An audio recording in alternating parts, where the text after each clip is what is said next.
ഇവള് വന്ന് പോയി ഒരു 2 ദിവസം കഴിഞ്ഞപ്പോൾ എനിക്ക് പിന്നെ ഈ മുട്ട് മടക്കാനോ ഇരിക്കാനോ ഒന്നും ബാത്റൂമിൽ പോകാൻ പോലും ഒരു സൗകര്യമില്ല. എൻ്റെ തുണി കഴുകാനോ ഒന്നിനും ഒരു സൗകര്യമില്ല. അപ്പോഴേ ഇവളെ ഫോൺ ചെയ്ത് എൻ്റെ ശേഷാറി പറഞ്ഞു, പിന്നെ ഇതുപോലെ ശശിക്ക് പിന്നെ ഒട്ടും വയ്യ, നീ പെട്ടെന്ന് ഇഞ്ഞ് വരണം. ഈ ബാലരാപുരം ബ്യൂട്ടി പാർലറിൽ വരുന്ന അവള് ഈ വയ്യെന്ന് പറഞ്ഞ് അതോടെ വരവ് നിർത്തി. ഇല്ല, അമ്പിളിയില്ല. അവർക്കല്ലെങ്കിലും അങ്ങനെ സഹായിക്കാൻ പറ്റുന്ന അമ്പിളിയില്ല.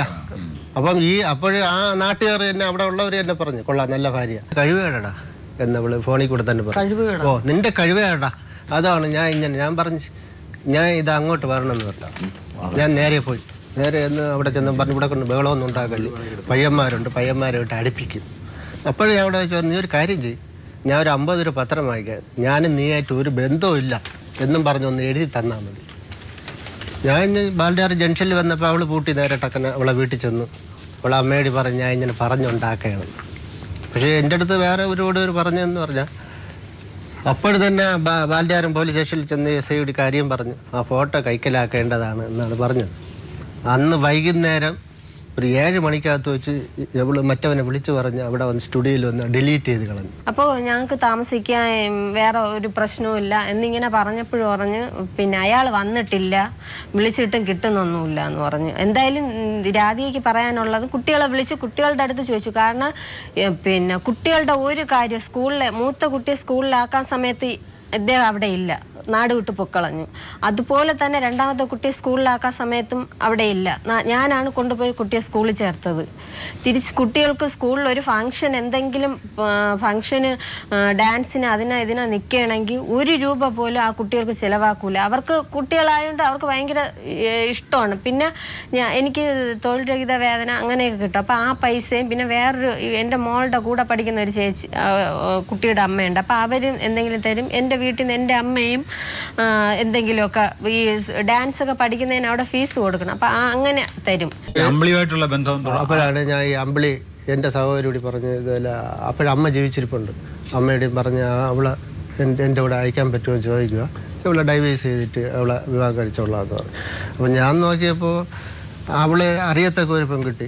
ഈ അമ്പിളി എന്ന് പറയുന്ന അമ്പിളിക്ക് ഞങ്ങളെ കുടുംബകാര്യം സകല കാര്യവും അറിയാം. അവള് തന്നെ പല പ്രാവശ്യം അവളെ അടുത്ത് അവള് പൈസയ്ക്ക് പോയിട്ടുണ്ട്, കടം വാങ്ങിക്കാനും അതിനും പോയിട്ടുണ്ട്. അപ്പോൾ അവള് തന്നെ കുറേ ഉപദേശം കൊടുത്തു, നീ നിൻ്റെ വീട്ടിൽ താമസിക്കാതെ ഇവിടെ പിള്ളേരെ വിളിച്ചുകൊണ്ട് വന്ന് ഇവിടെ താമസിക്കാൻ നോക്ക്, ഇങ്ങനെ നടന്ന എന്തിനാണ് എൻ്റെ ജീവിതം. എവളെ കയ്യിൽ പൈസ കൊടുത്തു കഴിഞ്ഞാൽ അവളെ ഡ്രസ്സ് എടുക്കാനേ തികയുള്ളൂ.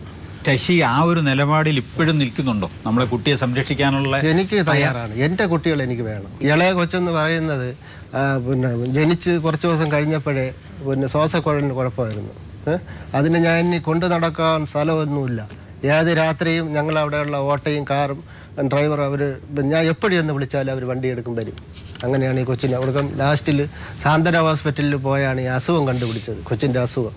അതെല്ലാം ഞാൻ ഈ ജോലി ചെയ്ത പൈസയാണ്. ഇത് മേഡം, ഈ പ്രായം തികഞ്ഞ 2 പെൺകുട്ടികൾ, അവർക്കിനി കുറച്ച് കാലം കൂടെ കഴിഞ്ഞ് അവരെ കല്യാണം കഴിപ്പിച്ചയക്കണം. അപ്പം പെട്ടെന്ന് ഇങ്ങനെ ഒരു തീരുമാനം എടുക്കാൻ കാര്യം എന്താ? കഴിഞ്ഞ് കുറച്ച് ദിവസം കഴിഞ്ഞ് പറഞ്ഞു, ഒരു നെയ്യാറ്റിൻകര ഒരു സ്ത്രീയുടെ ഇവള് കൂട്ടിരിക്കുകയാണ് ആശുപത്രിയിലെന്ന് പറഞ്ഞു. ആ 10 ദിവസവും കഴിഞ്ഞ് ഞാൻ വിളിച്ചപ്പോൾ ഇവള് പറഞ്ഞ് അത് രാഹുലിൻ്റെ കൂടെയാണ്, അവൾ വരൂല്ല എന്ന് പറഞ്ഞു. അപ്പോൾ രാഹുൽ ഇവൾ പോണതിന് 2 ദിവസം മുമ്പ് ഞങ്ങൾ ആ ഇടവഴിയാണ്, ഇവള് ജോലിക്ക് പോകുന്നിടത്ത് ഇടവഴിയിലൊക്കെ ഇട്ട് റോഡിലിട്ട് അടിക്കുകയും ഇവള് ജോലിയാണ് പൈസ പിടിച്ചുവർക്കുകയൊക്കെ ചെയ്യണ സ്വഭാവമുണ്ട് രാഹുലിന്. കേസ് ഇവളെ വിളിച്ചു അടിച്ചു കേസായി കോടതിയിൽ കേസ് നടക്കുന്നുണ്ട് രാഹുലിൻ്റെ പേർക്ക്. നല്ലതായിട്ട് ദേഹവചനം ചെയ്യും. എന്ത് കാരണമെന്നൊന്നും ഇവൾ ഇന്നുവരെ പറഞ്ഞു. ഇവളെ ഫോട്ടോ ക്ലിപ്പിംഗ് അയാളുടെ കയ്യിലുണ്ടെന്നൊക്കെ പറയുന്നു. അത് വെച്ചാണ് ഭീഷണിപ്പെടുത്തണേന്ന് പറഞ്ഞു. വാർഡ് മെമ്പർ ഇടപെട്ടു. വാർഡ് മെമ്പർ എടുത്ത് ഒക്കെ 1.25 ലക്ഷം രൂപ 6 പവൻ്റെ ഉരുപ്പടി, എൻ്റെ 4 പവൻ്റെ ഉരുപ്പടി കൊച്ചെടുത്തോണ്ട് പോയി.